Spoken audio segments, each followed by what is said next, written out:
I will win the crown. I will give them something they've never seen before. Hey guys, well, welcome back to another addendum. I feel so silly doing these, but you know what? It's important to get the rules right. So a few minor things here. One, the battle here in Germania Superior, we're going to redo it, and it's going to be a simple redo. We're just going to basically make sure we have the 6 infantry that we're coming in with. So that's it, that right there. 2 cavalry, 1 general against 1 general, and 7 infantry. That's what our original attack was, and we're going to do it again. The reason why we're redoing it again is because the Frank general does not play as a modifier on defense. It's only on attack, so that'll be good for us, at least anyways. And we'll see what we can do here. There's 2 other small minor changes we'll do, but this is the big one. So we're going to roll this stuff on the board here. Just going to bring her on back within frame.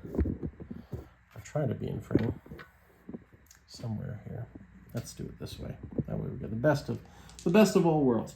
Okay, so what we're going to be doing now is we're attacking with 2 cavalry, and those cavalry are attacking at 2. We'll roll those first. 1 hit. Okay, we'll just take the chips off as they come. And then we're going to be attacking with 5, 6 dice here at 2 or less. And we got 1 hit. Ooh, whoopie-doo-doo. So that's 2 hits. And then we got, what do we got here? We have 1 general. And that's a miss, so probably worse than we've had before. But nonetheless, we'll see what happens. Now, they're going to be defending at 7, plus the general, but they're all going to be defending at 2. So we're going to make sure we do that. See what happens. Well, that is super lucky. There's not a single hit in there. 4s, 5s, and 6s, so that is nice. Okay, now let's take those off here. No casualty loss, and they got 2 casualties. Let's do a second round of attack. So we have, once again, we're attacking with 6 infantry. And 1, 2, 3, 4, 5, 6. And we got 1 hit. These aren't amazing dice anyways. And then we have the general, which is a miss, and then the 2 cavalry, which are attacking at 2. So another 2 hits. Not great assault, but whatever. It is what it is. Now they're going to be defending at 1, 2, 3, 4, 5, plus a general. And they have 2 hits in total there. So we're going to take off 2 legions. And then we're also going to take these 2 off. Now we're into our 3rd round of battle. We're going to roll our 4 infantry left, plus 1 general. Oh. And we got 1 hit, and that's just the general. And then we are looking for 2 hits, hopefully 2 hits on the cavalry, and that's another hit. So it's a game of 2s. Interesting. Okay, now we're going to roll 3 plus the general. And the general gets 1 hit. So I'll take 1 more off of our list. And they'll take 2 more. So now they got 2 defending. And we have 3 infantry attacking plus the general. And we got 1 hit. That's the general. And then we got 2 cavalry. And that's it. So we got 2 hits. That's all we need. And now they're going to defend. See what damage they can cause. And they got 1 hit, and that's the general. Well, at least the generals are definitely worth their weight. That's for sure. So now, simply put, now we do take Roma Superior.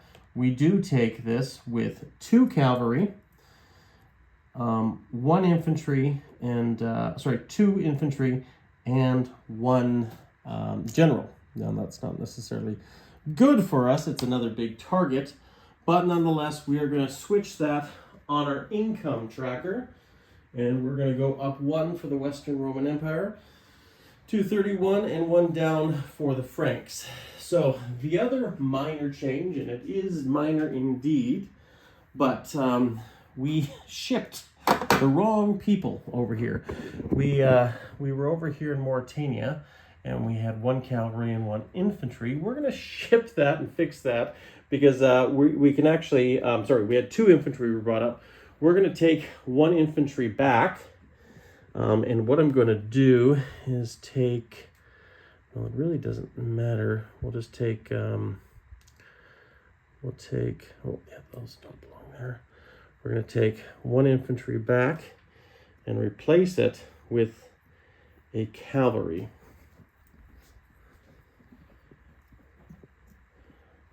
And voila. And it'll also be in Belgica. So that simply simplifies it. And then we're done. We don't have any other changes beyond that, just by taking that 1 infantry back. So yeah, I think that should be everything, because we had that dropped off there. We put that there. Yep, so that should be good. So now, what we're going to do is we're going to go over here and solve this other problem. This other problem has to do with the Bosporus. And here I am thinking, oh, it's 1 landmass. Well, no, it's actually water. And there's nothing touching there. And when you look at it, it's true. There's nothing touching. And that's why the Navy is so important. So I'm going to change the income for the Eastern Roman Empire down to 31. And the Sassanids go up to, I think, 9, if that's where they're at. But we're going to change this real easy. And I mean real easy. So these do not exist. They cannot exist. They could not have come into this region at all. But we'll put these guys back here. We'll recorrect the marker for Pontus.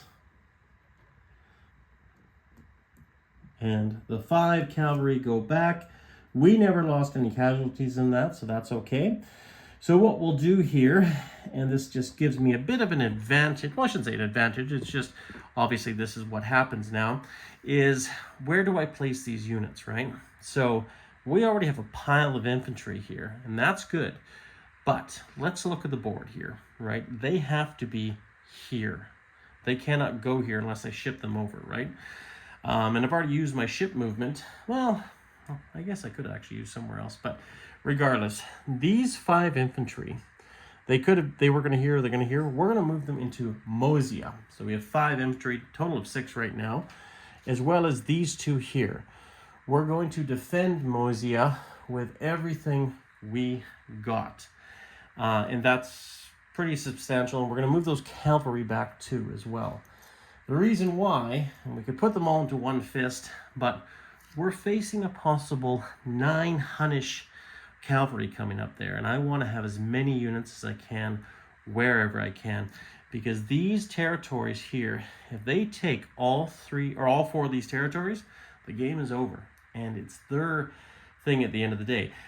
I don't think they're going to, but I want this to be defended. I want this to be defended. And right now, the Goths have a big decision to do. This and this is defended, helping us preserve a victory. So we'll see what happens. But I think it's important to leave it like that. Now, we have another problem, though, down here. Now I've literally opened the gates for those 5 cavalry to take these territories. And if that is the case, and if they keep them, the game is over, right? So, because they count victory points at the end. They're way over in the distance here. We have 6 Hunnish units, or Hunnish cavalry. They may not be able to get anywhere in time to fix this problem that the Romans have created, right? So this is where, Rome is in trouble. So consequently, when I bought some of my stuff, if I knew that, I wouldn't have done that. So in the interim, what I'm going to do is I'm going to be fair and prudent and see what we can do. We're going to take 2 of the well, see, here's the thing. If we take 2 of this cavalry here, we're going to be weakening Thracia. I don't really want to do that. So Perhaps what I'm going to do here is this. I will place these 3 cavalry here in Asiania. Now, I bought these last turn, so literally I could place them anywhere I want, and I'm going to place them here. That is good. What I might do is I might even just change what I just said. And I'm going to keep my cavalry here in Thracia, and I'm going to take the 5 here and put them into this area as well. So that's a total of 11 infantry units and 2 cavalry. Enough to repel an attack if they do, well, not necessarily enough, but enough to give us a fighting chance. Because Thracia is important, very much so, especially on this side of the map. Plus, then we have some other defenses here, and we'll see what happens. I think that's probably the fairest and most prudent way of doing this. Therefore, leaving some of these other territories defended. And I don't know if they're going to go for all of it. If they do end up going for it,